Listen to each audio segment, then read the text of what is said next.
Okay, we just got from Hibbent. They sent this to us so we could show it to you. It's a bathroom sink drain strainer, and it catches the hair and all that kind of stuff. It has this little cap on the top to protect it during shipment and stuff, and this is the brushed nickel style, but you can see it's just a little sink stopper there that you just kind of, just a little spring action push up and down thing. But what's really cool about it is it has this little basket on the bottom here that you can take off and clean out any kind of muck, or if you drop your necklace or something, an earring down there, and it catches it here before it goes down the drain. And so you just unscrew that little basket off there, and you can get your chain or whatever it is that you drop down in there. So that's cool. And then it came with these different size of these little silicone seal things. It came with multiples, a couple different sizes there.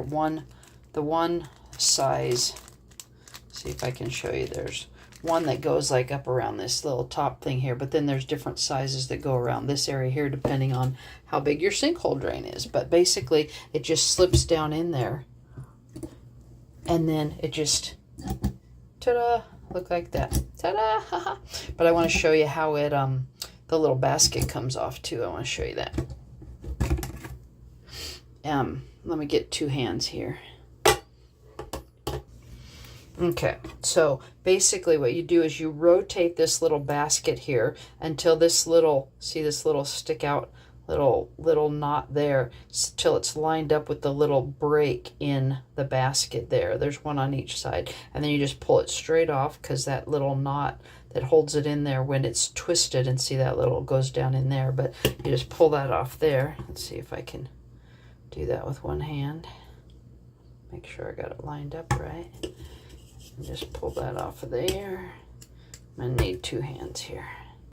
So then this just comes off there, and then when you put it back on, you just put that little slot right over that little knot there and there on both sides, and then just put it back on there. And also this little bottom black cap comes off too, the same way. There's a little black knot right there, little knobby thing there, then that just slips out of there on both sides there, and it just slips right back in, and then you just twist it so that the knobby is not lined up over there, so it'll hold it in there and stuff. But yeah, it's very, very cool, and I like it a lot.